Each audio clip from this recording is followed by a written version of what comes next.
Hai semuanya, alhamdulillah kita bertemu lagi di pertemuan 11 mata kuliah manajemen strategik. Baik teman-teman, di pertemuan 11 ini teman-teman akan mempelajari tentang strategi pertumbuhan dan pengembangan pasar. Silakan simak videonya ya. Oke teman-teman, kita awali dari definisi terlebih dahulu. Nah, akuisisi ini merupakan istilah yang generik yang sering digunakan untuk mengungkapkan penggabungan usaha ya atau business combination, di mana dua atau lebih perusahaan bergabung untuk membentuk suatu badan usaha yang baru. Atau kita juga bisa menyimpulkan atau menyebut ya atau mendefinisikan bahwa akuisisi itu adalah takeover atau pengambil alihan sebuah perusahaan dengan membeli saham atau aset perusahaan tersebut. Nah, perusahaan yang dibeli tentu saja tetap ada ya atau masih ada. Nah, teman-teman, saya beri contoh, dari, akuisisi yang terjadi atau yang sudah dilakukan oleh beberapa perusahaan. Nah, salah satunya adalah perusahaan PT Golden Mississippi ya, atau teman-teman mungkin sering mendengar Aqua. Nah, Aqua diakuisisi oleh PT Danone Indonesia.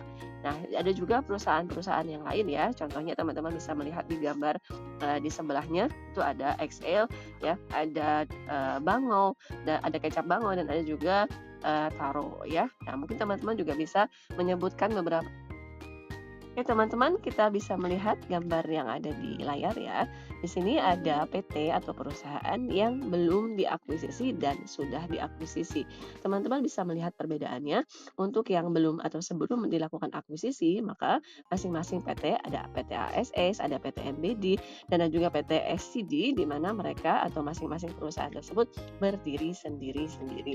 Akan tetapi ketika sudah dilakukan akuisisi, maka kita bisa melihat PT ASS dan PT MBD merupakan PT yang paling besar atau juga kita bisa simpulkan bahwa PT ASS ini mengakuisisi PT MBD dan juga PT SCD sehingga PT SCD tidak memiliki saham yang lebih besar ya karena sudah diakuisisi. Jadi artinya PT ASS memiliki saham yang lebih besar dibandingkan dengan PT SCD karena sudah dilakukan akuisisi. Teman-teman, selanjutnya kita lanjut ke penggolongan akuisisi, di mana di sini ada akuisisi horizontal dan juga ada akuisisi vertikal. Untuk akuisisi horizontal artinya terjadi ketika dua atau lebih perusahaan yang bergerak di bidang industri yang sama.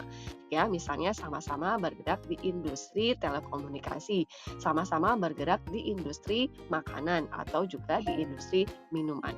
Selanjutnya ada akuisisi vertikal, di mana akuisisi vertikal ini terjadi ketika suatu perusahaan mengakuisisi pemasok atau penyalur satu atau juga lebih barang-barang ataupun juga jasanya. Teman-teman, kita lihat selanjutnya adalah manfaat dari akuisisi. Nah, akuisisi ini ya dilakukan untuk mencapai target dari pelaku bisnis serta memiliki beberapa manfaat. Yang pertama adalah mengurangi tingkat persaingan usaha. Dengan mengambil alih beberapa bisnis, ya perusahaan tentunya akan mengurangi persaingan sehingga bisa memegang kendali pada pasar. Lalu yang kedua adalah memperoleh kemudahan dana serta pembiayaan. Nah, perusahaan bisa mendapat tambahan modal dari perusahaan lain sehingga tidak jadi bangkrut atau gulung tikar dan tentu saja operasionalnya bisa tetap berjalan. Dan yang ketiga adalah memperoleh karyawan yang telah berpengalaman. Nah, akuisisi memungkinkan perusahaan untuk mendapatkan sumber daya yang lebih terampil dalam mengelola aset perusahaan. Nah, teman-teman, selain akuisisi, ada juga restrukturisasi ya. Nah, restrukturisasi ini sering disebut sebagai downsizing atau delayering. Restrukturisasi ini melibatkan pengurangan perusahaan di bidang tenaga kerja atau juga unit kerja ataupun juga divisi. Ya, bisa juga ya pengurangan tingkat jabatan dalam struktur organisasi perusahaan. Nah, atau juga ya ada yang menyebutkan bahwa restrukturisasi ya sebagai strategi di mana perusahaan melakukan, beberapa perubahan ya, sejumlah bisnisnya atau juga struktur finansialnya. Nah, strategi restrukturisasi ini tentunya terdorong, terutama karena adanya kesalahan dari strategi akuisisi atau juga karena adanya perubahan lingkungan internal dan eksternal dari perusahaan tersebut. Oke, selanjutnya kita lihat dari bagian-bagian atau cakupan dari restrukturisasi. Karena restrukturisasi ini dibagi menjadi 3 cakupan. Yang pertama ada downsizing, lalu yang kedua adalah downscoping, dan yang ketiga adalah leverage buyouts atau LBO. Tadi kita sudah sebutkan ya tentang apa itu downsizing. Di mana downsizing ini adalah mengurangi jumlah karyawan perusahaan dan terkadang juga mengurangi jumlah unit operasi dalam perusahaan.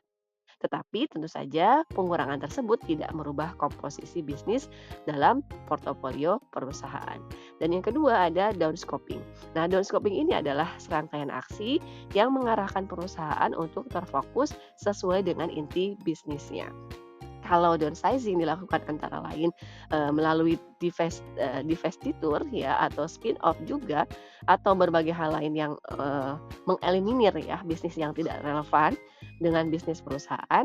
Kalau downscoping ini umumnya lebih mempunyai efek positif dibandingkan dengan downsizing.